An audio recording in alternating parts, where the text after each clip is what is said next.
you talked about training. So for our audience, you must understand that if you go to a refractive surgeon, he or she has undergone rigorous treatment. Why? Rigorous training. Why? Because getting a training in refractive surgery is not very easy. Why? Because it's a very cost intensive procedure, cost intensive training, because the machinery for learning is very expensive, not available everywhere. So I think there are only Also not available in the medical colleges. medical colleges. Yes. So, the ground where we learn our basics, Yes. they don't have refractive surgery option to treat. So basically, to someone teach. who's a refractive surgeon has undergone his or her MBBS, then he or she has done a post-graduation ophthalmology, that is 3 years non-specific ophthalmology, then undergone another course in refractive surgery. Yes. We're talking about 13 to 14 years So it's like a training. super specialty. Wow. So, ma'am, tell me more about the refractive surgery training that you do, that didactic LASIK So training. what we do is both the types of training. So we have these LASIK training courses on one hand, where we do a group training of about 20 odd doctors, where we teach them right from history to the future of refractive surgery as didactic lectures. We make them do wet labs on goat size, and I make them do on patients, hands-on. So in my presence, they work on the patient. Okay. And this has been going on since 1996, this training Wow. program. Initially, we were doing 3 or 4 in a year. Now we have limited it to 2 per year. This was the oldest refractive And surgery training. Yes, this course has in been India? going on. That's why In this India is at the least? 77. The Wow. next one is in February, the 78th one. Wow. So, So so getting hold to these refractive machinery is very difficult. Like ma'am said, medical colleges में facilities नहीं होते. It's not possible because it's very expensive. The machines are expensive to procure and even more expensive to maintain. और अगर आप खरीद रहे हो machine, you want to know first कि ये चलेगा कि नहीं मेरे हाथ से, whether I'm going to get good results, Yes. and whether it's worth. So what is the finance behind it? How to get patients? How to examine them? Who are the correct people? All those things need to be known before you venture into something so big, because it may be taking up, your whole savings and your parents' savings. Yes. It's an expensive proposition. Okay, so ma'am, I am privileged. I'm working at an institute which has all the machinery. Yes. You have done your hard work. You've been in this so many years. But ma'am, what do you advise or give your 2 cents to someone who's just done his ophthalmology and now wants to become a refractive surgeon? What should he or she do? So first of all, explore. Go and see at least 3-4 different refractive surgery clinics. See how they function. See whether the patients are, what are the expectations of the patients, how they are treated, what are the results. Learn about the economics, the finance. Look at your own position, how you are placed, whether you are in a city, whether you are going to drain a population which is going to be big enough to be able to afford refractive surgery. Yes. And then only invest and not before that. Because otherwise, you may not be able to take the correct decision, one. So where you have to say no, you may still be tempted to say yes. And 2, you may not be able to upgrade your lasers or your equipments in time because you can't do enough volume. So initially, make sure that you are going to be able to sustain that yourself and that laser with enough work. Or else, a good idea is to do a group practice initially.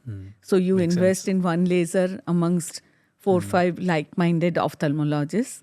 And then once the individual enough practice capital. is developed, Yes. and once you're more confident about your own ability to run a laser center, maybe you can start.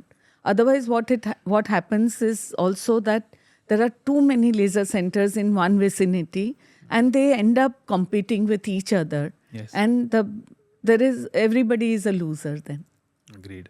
So, ma'am, coming on to the topic of artificial intelligence and machine learning, AI/ML, which is, I think it is being used and thrown around very loosely. So, we hear about AI in medicine and ophthalmology. It's something that is upcoming. Do you think that in the near or probably the distant future, will doctors be replaced by robots? I don't think so. No? Not totally. Not totally. No. The human aspect of doctors is a very important thing. Yes. So if you are afraid, if you are sad, you are not going to be content by some mechanical voice telling you that these are your options. In 2 days' time, you are going to get better, and this is just a passing phase. Yes. You want a hug, you want a touch, Yes. and that is provided by the doctor. So I totally. So I totally believe agree. that machines cannot replace human beings, but they can improve the way a human being can perform. So we have to make use of AI. Yes. We have to make use of machine learning. There is no going away from it because it's going to make us better doctors. Agreed. So all the equipments, all the technological advances is actually making us and helping us to treat our patients better. But we should not leave the human side of it because that's what we are going to be contributing. So in let me future. rephrase. You mean to say that a doctor, of course, is made of intelligence and emotion.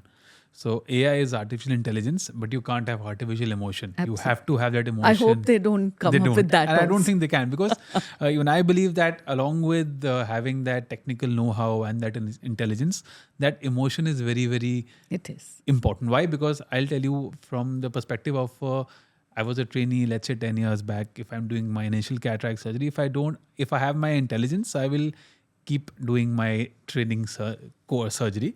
But if I have that emotion, I will know when to stop. Absolutely. So I think knowing So when well to said. yes, so knowing when to stop, when to not stop, when to talk to a patient, only the emotional side of a doctor can know when we speak to a patient and when we tell the patient and counsel the patient that intelligence alone cannot do. So the day the patient becomes a robo, yes, that's when robos will be able to rule the world. 100%, 100%. Okay, so coming back to, so I can't get over the fact that you operated on your daughter, ma'am. It must be I don't know, what was the night prior? So both of us were calm. And she, in fact, came from school, got it done in a school uniform only. Wow. And next day she went to school. And she came back and showed in the evening. Wow. So it was, of course, after going home, she was like lying in my lap for like a couple of hours. But that was the only really touching part that happened.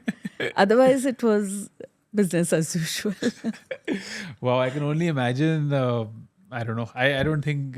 So I remember when I had gone for my interview for my fellowship at Center for Sight. So I was asked, "What do you want from this fellowship?" I said, "I want to be confident enough to be able to do cataract surgery on my father." So of course I am confident now. Today. But yes, today. Yes. But yes, it does take a lot of toil, a lot of emotional baggage. Why? Because there are certain times when you have those down days as a surgeon. Days are not absolutely perfect. You do have cases which don't turn out according to what you want. There are complications, and that's when the human side of doctors comes out. What do you say to that, ma'am? Yes, but that happens even with a non-relative. So Yes. So that's, I want to iterate that yes, if there is a complication, the surgeon is having an equally bad day. I have known surgeons who don't sleep for a week continuously if there's a complication. yes, And a complication is an accident. An I'm accident one of can them. occur. I can't sleep if I come across the complications. But that happened. I thought with age I would become better, but it's worsening. Okay. So, ma'am, I want to know your thoughts on. We know that myopia is something that's prevalent. It's everywhere in our society, more so in Southeast Asian countries and in India and other countries in Asia. So, I just want to know that we do see that every second child that's coming into our clinic now is either wearing or now requiring glasses. Why do you think? And also, do you think this has increased post-COVID? So, I think this is a concern for all the parents. Yes. Because parents also feel that nowadays children are getting glasses, where in previous times there were not so many children who were wearing glasses. Yes. So typically if you see in a classroom, at least 30-40% I think of more. children are wearing glasses and some may be more who are requiring. Yes. So it's a big number, and it was not there before. Or was it there before and was not getting diagnosed is a question. But definitely the myopia prevalence is increasing. Yes. And according to an estimate, it's going to become even more. And by 2050, More than we are half. going to have an epidemic of myopia. Wow. So it means that there is something which is predisposing to it. And the most common thing is a lot of near work. And post-COVID in children, because they got so used to working and looking Screens. at their phones and now owning one, Yes. because most parents have given their old phones to the to children now to play or to make them eat whatever they were getting fed, Yes. and to in general keep them out of their hair. So I would in fact blame the parents more rather than the children for the myopia prevalence. Also, there is a great increase in myopia happening over years. Yes. So from the child, when the child starts wearing glasses to almost till he achieves puberty and beyond, the myopia sometimes progresses exponentially. And the main reason for this is too much of near work and non-exposure of sunlight. So vitamin D is a very important part of preventing myopia from progressing a lot. Okay. So outdoor activities, playing outside, which were getting done a lot when there were no TVs, no phones, no computers to play with. All of us as children have just played outside. And there were very few of us who actually were wearing glasses or had so much progression. So we do need to take care. When a parent comes in and says कि समझाओ ना इसे, ये तो phone ही लेके बैठता है, I actually say कि समझना आपको है, because you are the one giving the phone to the child. The child cannot buy a phone by themselves. So please make sure कि ये शॉर्टकट ना लिया जाए, बिकॉज ये शॉर्टकट लेने में आपके चिल्ड्रन को बहुत बहुत नुकसान है. But my take on this is that myopia definitely has increased over the past decades. And so Adam and Eve had no near work, right? So our eyes were meant only for distance Sure. work. Everything that is near is man-made. So this is also evolution. Yes, evolution. So